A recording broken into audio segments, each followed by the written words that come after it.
Jeudi 16 juin 2022, Mbote Peboué Madame Nabasango, au Lokota Yalingala, Canal Kino, Télévision, Télévérité, Oyo, Ebengami, Ngonga, Ebeti, Simamwatango, Ndebokolanda, Moulaï Yabasango. Boyebi Wuta Poso Moko déjà situation sécuritaire en Est et République démocratique du Congo et Zalibongo préoccupante wapi école Congo démocratique et outibongo ko exigé na école Rwanda kolongola na lombango ba groupe ya basoda na ye nyonso bazali installé na mabele ya République démocratique du Congo illégalement lisusu gouvernement ya République démocratique du Congo ezui mokano ya ko suspendre ba corps pe ba convention nyonso oyo etiama mokoloto na école Rwanda wanande décision ebimaki au cours ya réunion ya conseil supérieur ya défense oyo ezalaki bongo présidé na mokonzi ya mboka Félix Antoine Tshisekedi Tshilombo etangamaki na porte-parole ya gouvernement ya République démocratique du Congo mwana mboka Patrick Muyaya Yannick Moulengo pour na détail. La situation sécuritaire à l'est de notre pays, particulièrement dans les territoires de Rutshuru, marqué par l'occupation et les pillages de la cité de Bunagana par le Rwanda, sous couvert des terroristes du M23, était au centre de cette réunion. Cet acte constitue une énième agression et une violation délibérée de l'intégrité territoriale de la République démocratique du Congo. Cette attitude belliqueuse du Rwanda procède d'une stratégie annoncée et programmée de troubler une nouvelle fois la paix et perturber la quiétude de nos paisibles et innocentes populations. La République démocratique du Congo est déterminée à défendre chaque centimètre carré de son territoire. Tirant les conséquences de cette situation et consécutivement à la réunion du 27 mai 2022, le Conseil supérieur de la défense a pris des mesures suivantes. 1. L'exigence faite au Rwanda de procéder au retrait immédiat de ses troupes sous couvert du groupe terroriste M23 du sol congolais. 2.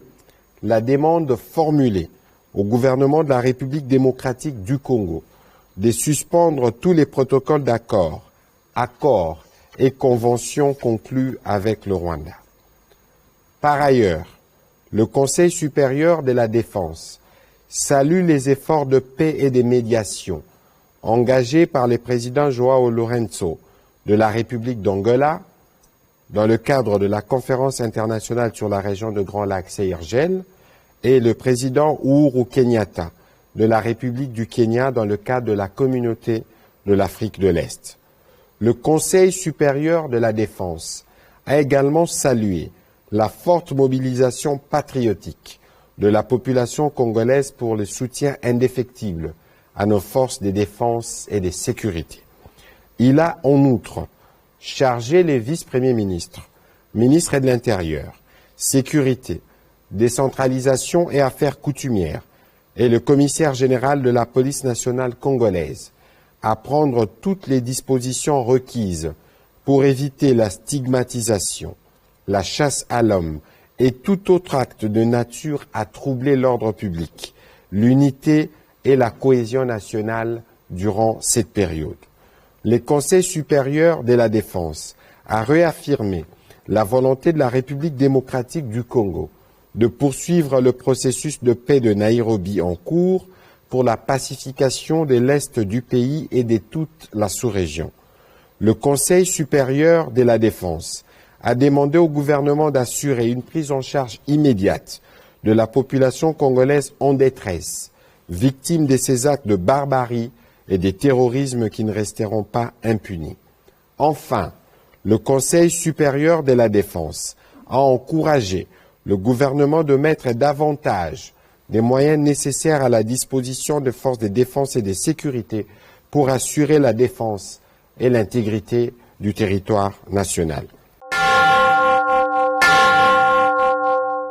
Tokoba na édition ya mokolelo na brève oyo pona koloba ete mapinga ya ba FARDC bilombe ya Congo démocratique ba uti bonko récupérer cité ya Bunagana na Nord Kivu oyo ezalaki bongo occupé uta 2 jours eleki na ba force négative koloba bongo ba rebelle ya ba M23 oyo bazali coopérer na est ya République démocratique du Congo na lisungi ya armée rwandaise na tango oyo belema ya M23 bazali kopanzana mutu na ngambo na ye pambate lo kito ya masasi ya ba FARDC lekaki makasi tokozongela ngo avec force détail na ba édition mususu oyo ekolanda.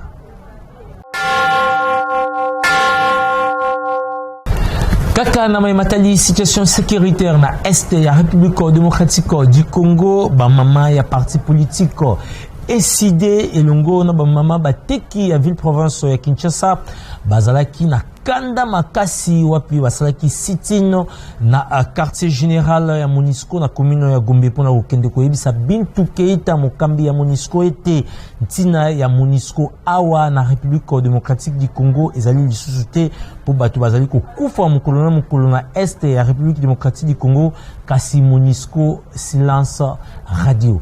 Yannick Moulengo Jires na tuba bazali kona pona compte ya ngonga biti bolanda. Trop c'est trop. Tina ya Monisco awa na ekolo Congo démocratique ezali komona na te. Kotala nyonso oyo ezali koleka na est ya ekolo Congo démocratique, Monisco ezali koloba eloko te. Nde etindi ba mama ya parti politique ya SID elongo na ba mama bateki ya Kinshasa kokita na quartier général ya Monisco oyo ezomi na Gombe. Na tongo ya jeudi 16 juin 2022 wapi basalaki mobange na sitini.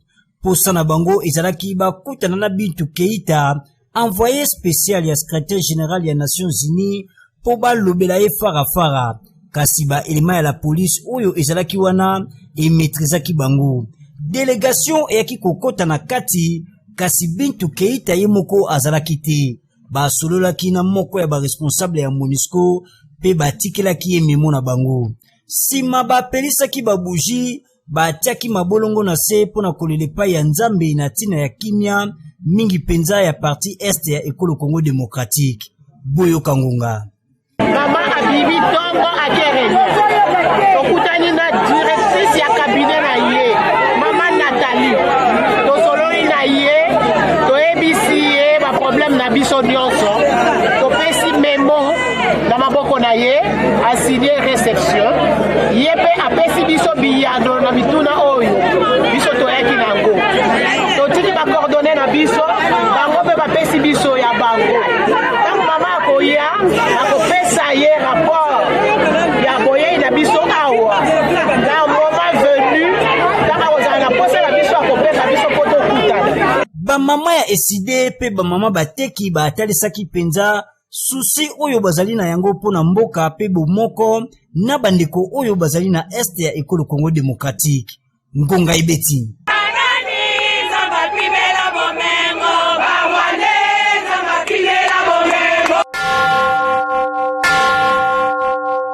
Pona kosukisa na basango ya sécurité na est ya République démocratique du Congo esengi bosimba ete observatoire ya liberté de presse en Afrique OLPA na mukuse ezali bongo ko exiger restitution immédiate et sans condition ya ba matériel installation radio Mikeno Racom Namkuse Oyzalaki attaqué le 13 juin 2022 et pas ya ba rebelle ya M23 Izalaki Nanzila ya communiqué de presse Moko Izalaki publié moko le mercredi 15 juin 2022 besoin de détails na commentaire signé Philo Chinguta. Nanzela yo communiqué de presse moko et salemaki moko la mercredi 15 juin 2022 et pas observatoire et liberté de presse en Afrique. Olpa na mokuse oyo ezali organisation non gouvernementale pe indépendante ya défense pe promotion à liberté de la presse. Et ezali côté lemela attaque ya ba M23 na ba installation ya radio communautaire La Voix de Mécano Racom na mokuse na date ya 13 juin leki. Radio oyo emetaka na mboka Bunagana territoire territoire ya Utshuru province ya Nord Kivu. Ba rebelle M23 sima na bango ko attaquer radio oyo bazwaki ba matériel nyonso totangi 12 panneaux solaires, 2 mixeurs, 8 ordinateurs, 3 microphones, ba générateur pe ba décodeur yango esali ete radio oyo émettre lisusu te. Olpa etalisi ete attaque oyo esalemi sima ya ngonga moke wapi ba rebelle M23 basengaki collaboration na ba responsable ya radio Racom. Bobange kotaki makasi epai ya basali nde bakendeki ko se réfugier na mboka Uganda. Na yango Olpa observatoire de la liberté de la presse ezali kotelemela ba acte oyo wapi ezali kobenga yango ba acte irréfléchi pe lisusu atteinte grave na droit d'informer et d'être informé oyo ezali garanti na loi congolaise. Oyo pe ezali relatif na droit de l'homme. Pona kosukisa Olpa exiger restitution immédiate pe sans condition ya ba matériel ya radio Racom na Bunagana. Ngonga ebeti.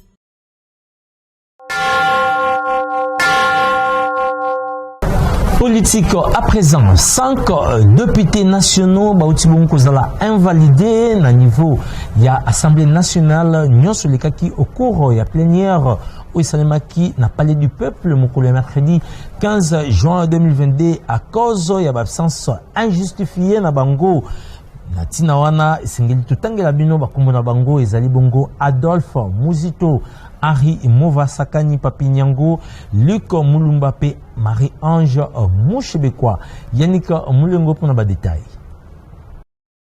Bazali au total 5 députés nationaux oyo bauti kozala bongo invalidé na nzela ya plénière oyo esalemaki mercredi 15 juin 2022 na Palais du Peuple à cause ya absence. Tutangi Adolphe Muzito, Henri Mova Sakani, Papinyango, Luc Mulumba pe Marie-Ange Mouchebekwa. Chambre basse ya parlement ezwaki décision oyo et se bazaki na rapport ya commission spéciale temporaire oyo ezalaki chargé à constatuer ba kaya ba député absentéiste topé ba député oyo bakimaka plénière.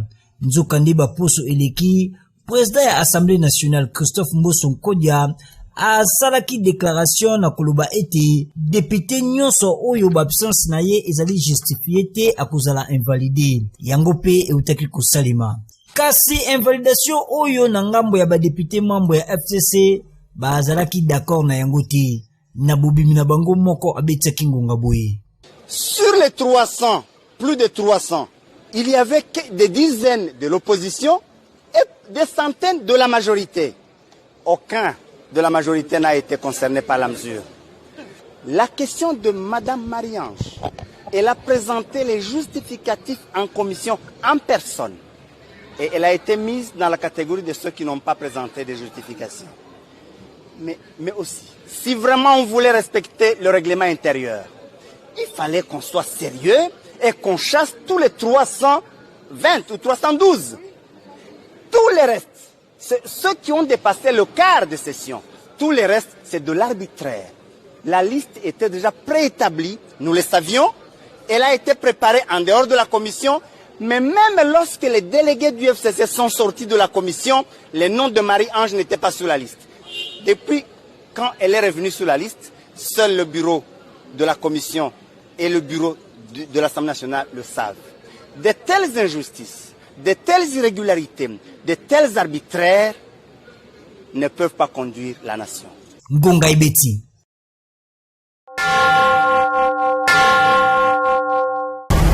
Mwanamboka Charlie Mwamba, cadre na kati ya mouvement de libération du Congo MLC, Jean-Pierre Bemba Gombo autibonko betsangonga kulanisa mana invalidation ya 5 députés nationaux na cour ya plénière oyo esalema kibongo na Palais du Peuple mokolo ya mercredi 15 juin 2022 azali bongo na micro ya Piris Pembele pe Sardou Dimbu. Mboka etambolaka ndenge niboke lobi. C'est-à-dire que l'air yo du mandat à peuple. Ça quoi peuple a tindi yo ke no kolobelaye na kata parlement. Donc yo ko sala makamde motema na yo za ko tinda wote sentiment na wote. Bande ko wana ba invalider baza ba tambola ki na libanda mibeko. C'est-à-dire quoi? Ba ya ka plénière té. Ba ki maka musala ba tindela bango ba sala na parlement. Alors on ne pouvait pas kotika bango ba continuer tindengo wana te nde mobeko nde frapper bango ndenge ba valider bango donc c'est tout à fait normal donc na komisi ba député na komisi bureau no sali comme musala donc ba continuer ndengo za mala mingi et cela va servir de leçon na ba batika bande ko bali na bosolo te ya lokuta kawana et alaki na batu nyonso on a examiné à peu près plus de 150 députés si je ne m'abuse ba kana bango ezana bande ko oyo ba vertisaka bango o bale ko kima nde ba mso ba bichacha na plénière ba ko kima et ba vertir bango ba koma ikoya oya ka plénière te pendant une semaine na yo muto kima plénière pendant 2 ans 3 ans disons bon tout monde mon côté donc ba o bazala ki avertir ba o ba sécuriser ba ikoya et ben ba zonga ki lanzela moni pe que no ba vete bango te na peut exemple il y a moi na mboka Martin Fayou ala ki maele il y a aboyi ko siéger mais suppléante na ye personnel maman va te kotika biso azai ko siéger ti na ndeka ko kufa mais pour na nini yé atire suppléante na siéger mais bino o bozolo ba keno voilà ba ponika bino opposition yé pas en opposition so yé licence na éviter c'est à vous de choisir mais suppléante na ko siéger mais bino ko kima pendant 2 ans une année plus et les lois va invalider yo o lo ba keno voilà ba ponika ka o ba opposition non. Les hommes salami à toute impartialité, c'est tout à fait normal. Donc, il n'y a pas de raison qu'on va non, voilà, bah, invalider la opposition, bah, qui a soigné ni évité. Non, c'est faux. La politique mingi penza na niveau de l'Assemblée provinciale ya Kinshasa pour le club été ba point et belé ezalaki à l'ordre du jour na plénière il y a mercredi 15 juin 2022 validation ya pouvoir pe ba différentes questions orales avec débat il y a ba ministre et pas il y a ba députés provinciaux Mifika Nambuma Yannick Moulengo pe Fiston Mandondo.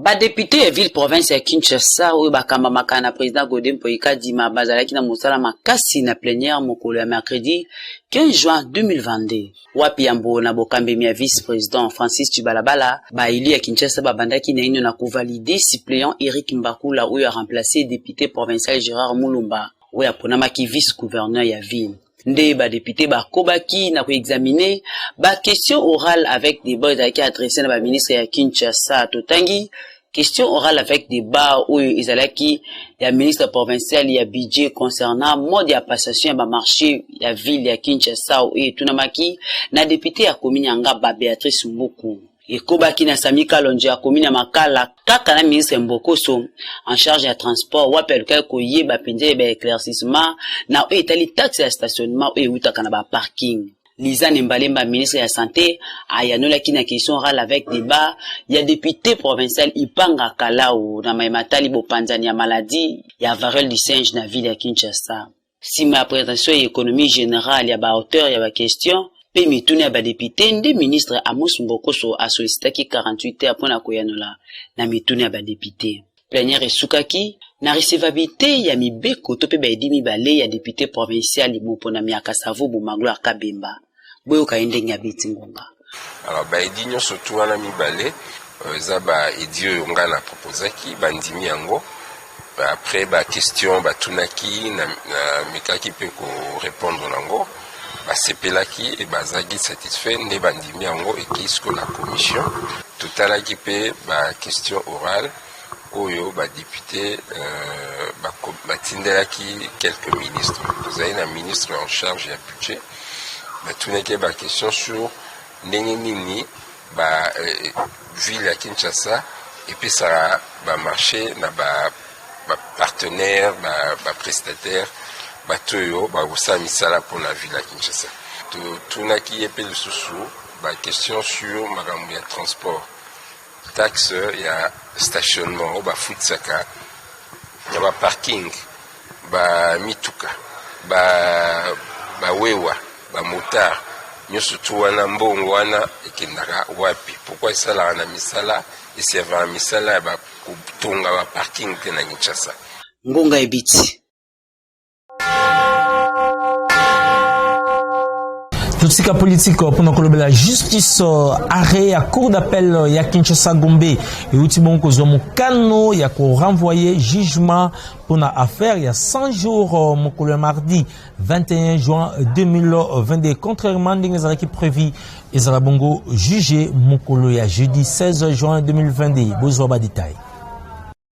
Prononcé Kolandisama arrêt na appel ya affaire en cause il y a 100 jours pour na Vital Kamerhe na bakoakize na ye ezali renvoyé mokolo mardi 21 juin 2022 contrairement ndenge ezalaki prévu pour na jeudi 16 juin kolandisama na décision ya premier président ya cour d'appel ya Kinshasa Gombe na nzela ya ordonnance moko oyo ezalaki affiché na valve ya cour d'appel Kinshasa Gombe nyonso esalemi sur demande ya ba juge oyo basejaki pour na dossier oyo. Décision ya cour d'appel Kinshasa Gombe esengelaki intervenir mokolo ya jeudi 16 juin 2022 bongo sima ya renvoi ya cour ya cassation affaire ezalaki instruite plaidé pe bazwaki yango en délibéré le 2 juin 2022 sikawa Vital Kamerhe azali ko bénéficier na liberté provisoire kasi Samil Jamal ye azali nanu cause la décision en cours ya koeba ezali ete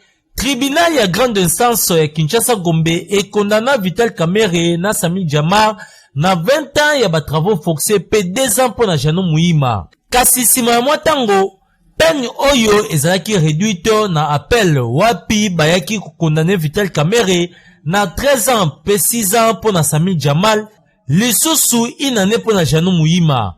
Oyo esi azala libéré suite ya arrêt ya mibale. Ngonga ebeti.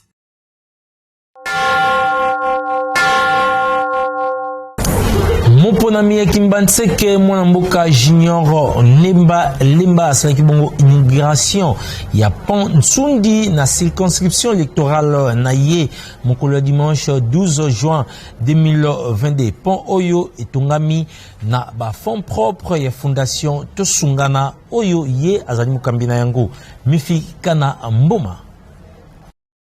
Population ya commune ya Kimbanseke basala choix ya malamu ya kopona junior Nembalemba lokola molobi na bango na assemblée provinciale ya Kinshasa. Po asuka kaka lokola défenseur te na perchoir sur terrain azalaka na bango koyeba ka mikakato na bango. Na muki azwaka asalaka effort na niveau na ye kokokisa oyo ko satisfaire ba électeur na ye. Mikololeki bandeko na ye balelaka likambo ya pont oyo ezangisaka bango kimia po mai ezalaka ya kotonda na ndenge ya kosakana te. Bazala penza na kokoso. Rapporteur ya PK moto oyo atonda na bolingo ya bana Kimbanseke oyo pe bafungwela motema pona kotinda na assemblée provinciale ya Kinshasa atinda kimbala moko ba ingénieur basala misala pe bandana avenue Nsundi oyo pe etosi ba norme oyo isengeli pont izala.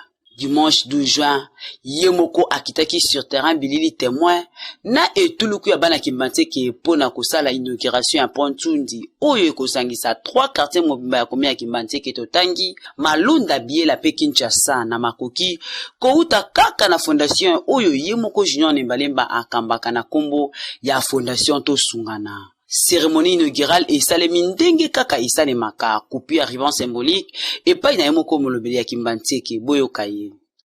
Honorable junior atika na base na yeke yango te honorable atika na base na yeke ndenge na yokaki problème à pont eza na avenue Ntsudi ne na sale bino pont ndenge kaka tolobi emonana ete population ya Kimbanseke esala erreur te ya kopona junior Nembalemba lokola moponami po etalisamaka kaka na baction na ye sur terrain. Ngonga ebeti.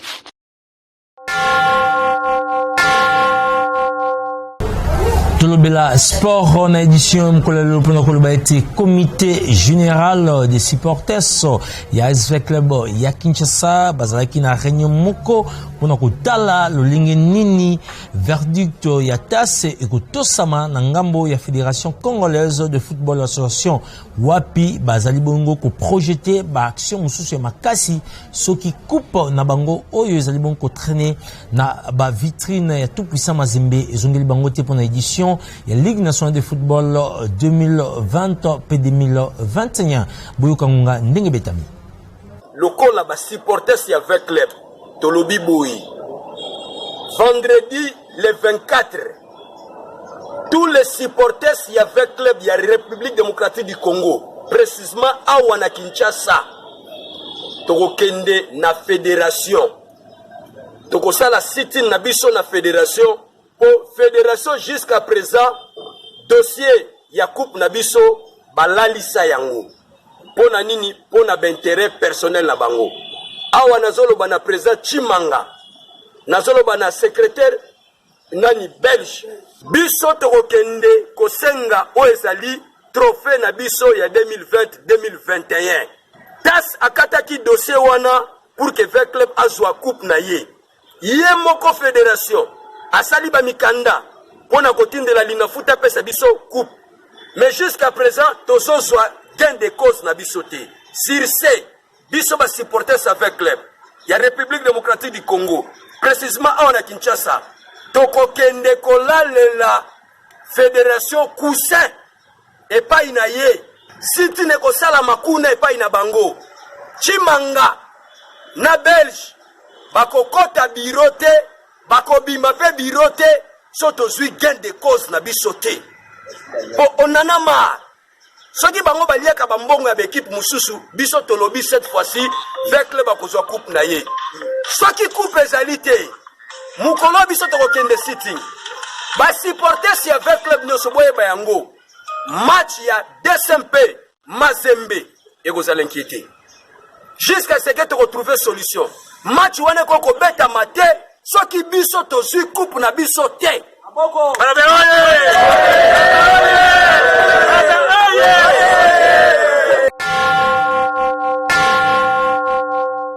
Tosugisa Basango na Oitali Bongo religion pour koloba été église armée du temps de la fin Oyo Zomi Bongo na balabala Lundisi numéro 4 na quartier 7 na commune Yanjili et Bongisi 50 matin de prière et délivrance dénommé fini les insuffisances na Mamana Likambo devient ce que tu devrais être. Kubanda les 3 juillet kino les 21 août na yango Kubanda mingi pinza bangonga ya 5h kino 7h juste Yannick Mulengo Judex Makingo pour na baditaille.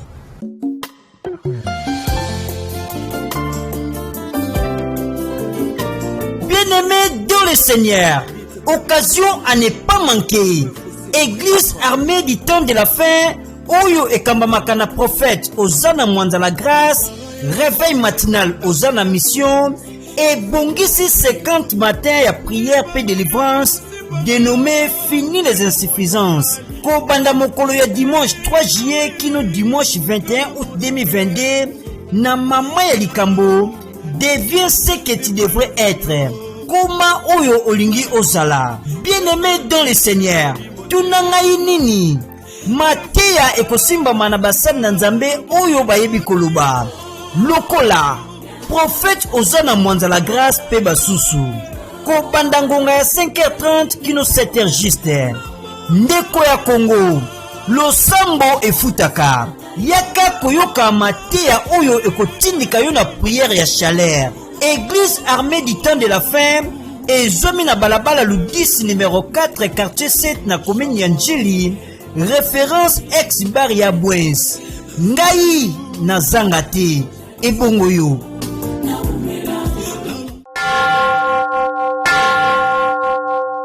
Awande na zunisa wakamwana bino soki bosepela ki bopesa merci na Saint Patrick Lusala wazaki bongo sima na caméra. Merci également na chef d'édition et mkolelo Yannick Mulengo, pourquoi pas na elombe mobali oyo asimaki bongo montage Teddy Angbana mkolalobi beaucoup tana mijaloa oyo kitananga pona kopesa bino tope ko présenter bino basango mosusu olokota lingala ya Canal Kin télévision ebengami ngonga ebeti kimi ankolo umabota na bino.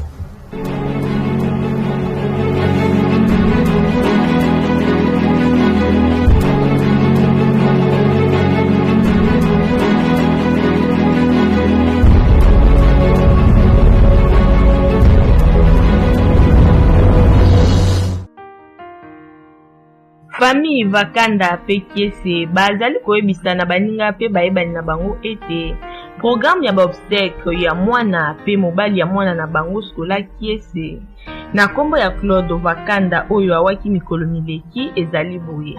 Vendredi 17 juin 2022, veillée mortuaire à partir ya 20h pe misa na ndako ya Mowei na avenue Ingende numéro 36 commune ya Ngiringiri direction Gambela Khartoum. Samedi 18 juin 2022, bobimisi nzoto ya Mowei na morgue ya hôpital ya cinquantenaire na ngonga ya 7h juste wapi exposition ya mokia ekosalema. Entre 9h et 10h départ pona Mbanza Ngungu. Na début après-midi nde bokundami ekosalema na nécropole ya Mwakasa kaka kuna na Congo central. Entre 14h et 15h retour na Kinshasa. Tika ete molimo ya Mowei epema na Kinya.